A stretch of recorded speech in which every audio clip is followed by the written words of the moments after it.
Hello students, welcome to Nursing Education. Today we are going to discuss about techniques of communication. Communication chapter से related 3-4 videos पहले से मैंने upload कर दी हैं. आप इस वीडियो के डिस्क्रिप्शन बॉक्स से ले सकते हैं वो वीडियोस. मैंने वहाँ पे लिंक डाल दिया अगर आप लोग देखना चाहें तो. और नेक्स्ट आज हम लोग डिस्कस करेंगे टेक्निक्स ऑफ कम्युनिकेशन के बारे में. गाइज वीडियो स्टार्ट करने से पहले मैं आपको बता दूं कि एग्ज़ाम में कई बार आप लोग टेक्निक्स भूल जाते हो, इसीलिए मैंने एक मेनामोनिक बनाया है ताकि आप लोग जो है वो इस चीज़ को याद रखो. आप लोग प्लीज़ नोट डाउन कर लीजिएगा क्योंकि मैं इस मेनामोनिक को सिर्फ बोलूँगी ताकि आपको ये वर्ड्स याद रहें. फर्स्ट जो आपका मेनामोनिक है उसको अच्छे से लिखिए.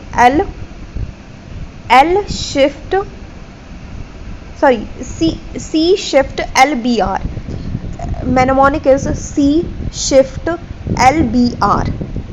जो आपका S है, शिफ्ट का जो S है वो 3 टाइम्स है, यस. और जो आपका R है LBR, लास्ट में जो R आ रहा है वो 2 बार है. C shift LBR, CSHIFT shift LBR. इससे आप लोग जो हैं टेक्निक्स ऑफ कम्युनिकेशन याद रखेंगे.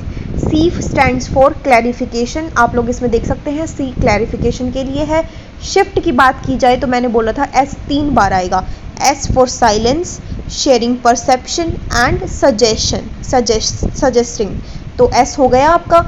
उसके बाद शिफ्ट में H आता है, H for humour, I for informing, F for focusing and T इसमें दे नहीं रखा है बट आपकी बुक में ज़रूर होगा, थीम आइडेंटिफिकेशन. तो आप उसको भी लर्न कर सकते हैं. T for theme identification.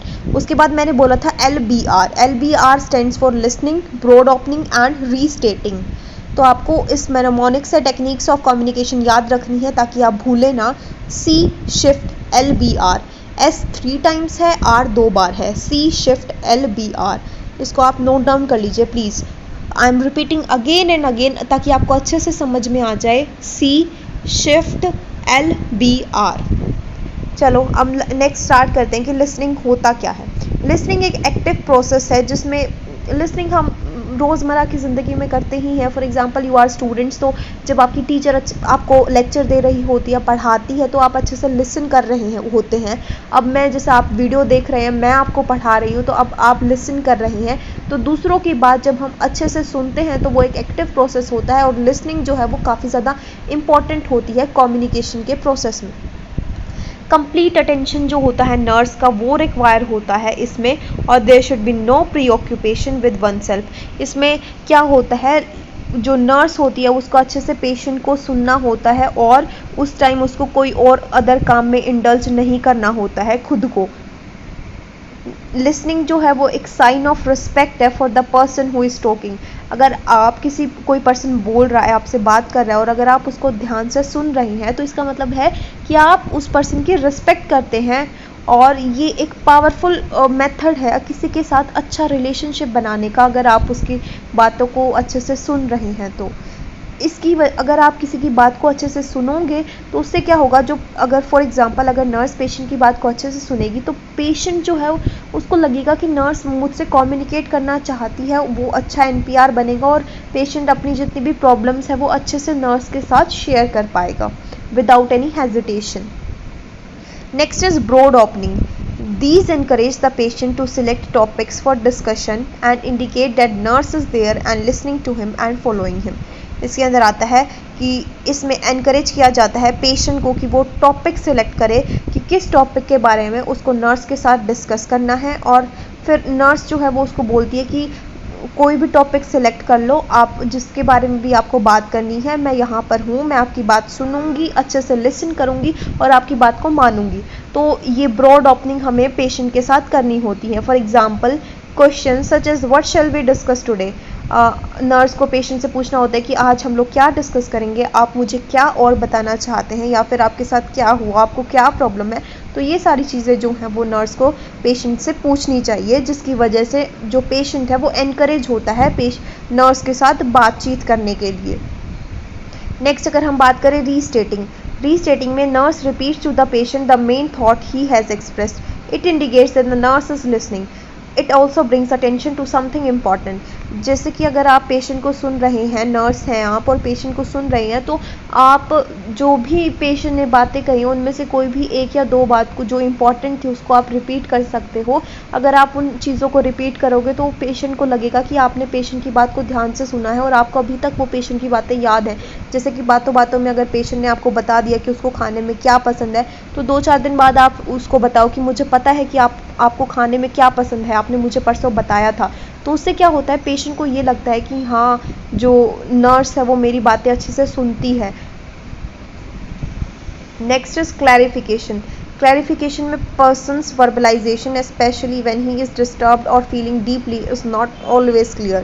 Patient remarks may be confused, incomplete, or disordered due to their illness. Nurses need to clarify the feelings, ideas expressed by the patient. कई बार क्या होता है, पेशेंट बहुत ज़्यादा फियर होता है, उनको बहुत ज़्यादा एंजाइटी होती है, वो अच्छे से बहुत ज़्यादा कंफ्यूज होते हैं, अच्छे से अपनी फीलिंग्स को एक्सप्रेस नहीं कर पाते। तो इन सिचुएशंस में नर्स को जो है वो पेशेंट्स की जितनी भी फीलिंग्स हैं उन सब फीलिंग्स को क्लैरिफाई करना होता है।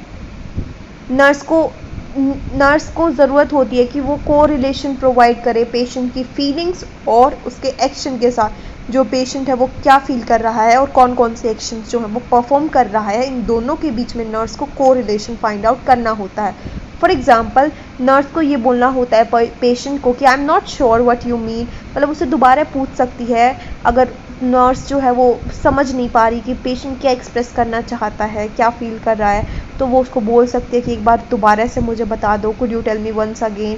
तो क्लेरिफाई करना होता है। अगर नर्स को अच्छे से कुछ समझ नहीं आया है तो पेशेंट से दोबारा पूछ ले, या फिर अगर पेशेंट को अच्छे से एक बार में समझ में नहीं आया है तो नर्स पेशेंट को दोबारा से क्लेरिफाई कर सकती है उस चीज़ को एक्सप्लेन करके।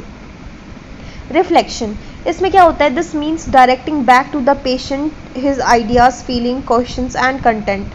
Reflection of content is also called validation.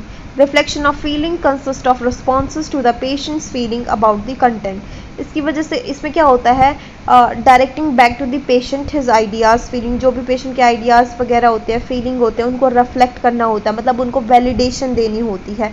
इसको हम वैलिडेशन भी बोलते हैं। ये भी काफ़ी इंपॉर्टेंट स्टेप होता है कम्युनिकेशन के अंदर, टेक्निक होती है। फोकसिंग, हमें फोकस करना होता है, किसी जो भी डिस्कशन का इंपॉर्टेंट टॉपिक पेशेंट ने चूज़ किया है उस पर फोकस करना होता है और उसी के बारे में डिस्कस करना होता है, जिस टॉपिक के बारे में जो हमने डिसाइड किया। टॉपिक इधर उधर की बातें करके टाइम वेस्ट नहीं करना होता, जो टॉपिक डिसाइड किया गया है उसी चीज़ पे फोकस करना होता है। Next is sharing perceptions. These are the techniques of asking the patient to verify the nurse understands of what he is thinking or feeling. For example, nurse could ask the patient as, "You are smiling, but I sense that you are really very angry with me." For example, nurse को अपने perceptions यानी कि जो भी वो सोचती है वो पेशेंट के साथ शेयर करना चाहिए।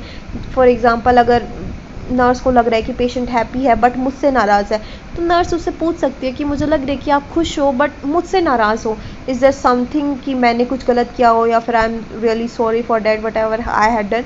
तो इस तरह से जो है वो नर्स अपने परसेप्शंस जो हैं, जो भी उसके आइडियाज़, जो भी उसको लग रहा है, जो फील हो रहा है, वो पेशेंट के साथ शेयर कर सकती है और इन कॉरस्पॉन्ड पेशेंट भी नर्स के साथ अपने परसेप्शन से शेयर कर सकता है, जिसकी वजह से जो कम्युनिकेशन की टेक्निक्स हैं, जो कम्युनिकेशन का प्रोसेस है वो काफ़ी ज़्यादा एनहेंस हो जाता है।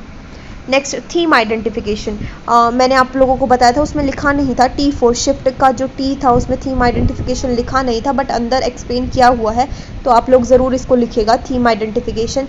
इसमें आइडेंटिफाई करना होता है जो भी इशू होता है, जो भी प्रॉब्लम होती है, उस जो भी इशू या प्रॉब्लम पेशेंट फेस कर रहा है, एक्सपीरियंस कर रहा है, उस चीज़ को आइडेंटिफाई करना होता है। नर्स जो भी पेशेंट की प्रॉब्लम है उसको आइडेंटिफाई करती है और फिर उस प्रॉब्लम का सॉल्यूशन फाइंड आउट करने की कोशिश करती है। तो थीम आइडेंटिफिकेशन में ये होता है। नेक्स्ट, अगर हम डिस्कस करें साइलेंस को, साइलेंस में क्या होता है, इसमें नॉन वर्बल कम्युनिकेशन है साइलेंस, इसमें वर्बल कम्युनिकेशन जो है वो नहीं होता। Then the nurse silence promotes patient to talk. अगर नर्स जो है वो बहुत देर तक चुप बैठी है, साइलेंस है, तो पेशेंट इनकरेज होता है कि पेशेंट जो है वो नर्स से बात करे। For example, just sitting with the patient without talking, non verbal communicates are interest in the patient better. अगर पेशेंट के पास आप जाकर चुपचाप बैठ गए हो और आप किसी बात से नाराज़ हो तो आप चुपचाप बैठ सकते हो, फिर पेशेंट को रियलाइज़ खुद हो जाएगा थोड़ी देर बाद कि आप उससे नाराज़ हो, आप उससे बात नहीं कर रहे हो। तो साइलेंस भी एक वे है कम्युनिकेशन का, ताकि आप कम्युनिकेट कर सके पेशेंट से। इससे भी कम्युनिकेट होते हैं बहुत सारे आइडियाज़, फीलिंग्स और बिलीव्स। नेक्स्ट अगर ह्यूमर की बात की जाए हम, this is the discharge of energy through the comic enjoyment of the imperfect. ये एक पार्ट है नर्स क्लाइंट रिलेशनशिप का, और एक कंस्ट्रक्टिव कॉपिंग बिहेवियर है ये। And by learning to express humour a patient learns to express how he feel. अगर patient को ह्यूमर आ गया है तो वो फिर अपनी फीलिंग्स को अच्छे से एक्सप्रेस कर पाता है, जिससे कि नर्स जो है वो उसकी प्रॉब्लम्स को अच्छे से सुन पाती है, जो भी उसकी फीलिंग्स होती हैं उनको सुन पाती है, जिसकी वजह से उसकी प्रॉब्लम्स जो है वो ईजीली सॉर्ट आउट हो जाती हैं।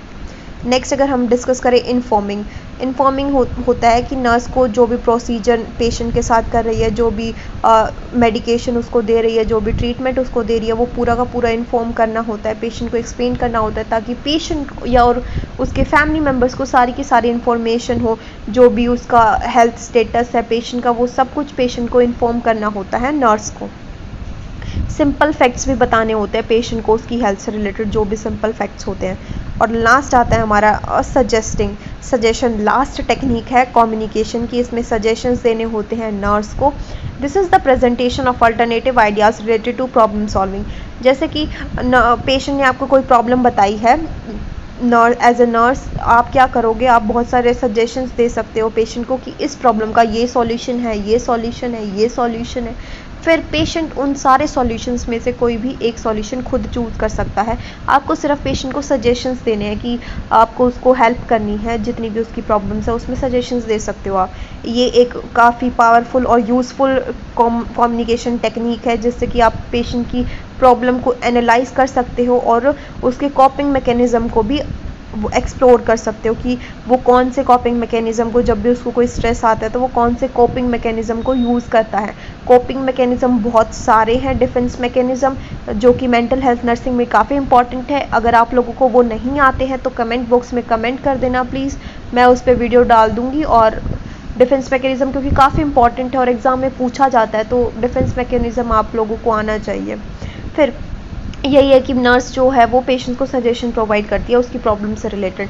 तो आज हम लोगों ने डिस्कस किया टेक्निक्स क्या होती हैं एक थेरापेटिक कम्युनिकेशन की। जब नर्स और पेशेंट के बीच में कम्युनिकेशन होता है तो डिफरेंट टेक्निक्स क्या होती हैं कम्युनिकेशन की, कई बार आपसे एग्ज़ाम में पूछा जाता है।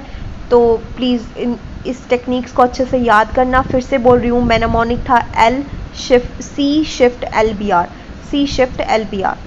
सो अगर आप लोगों को कोई डाउट है तो कमेंट बॉक्स में कमेंट कर देना। प्लस इस चैप्टर से रिलेटेड जितनी भी वीडियोस हैं मैं वो डिस्क्रिप्शन बॉक्स में लिंक में डाल दूँगी, डिस्क्रिप्शन बॉक्स में डाल दूँगी उनकी सबकी लिंक, तो आप लोग वहाँ से उन वीडियोस को देख सकते हैं। And thank you guys for watching the video and don't forget to like, comment, share and subscribe nursing education.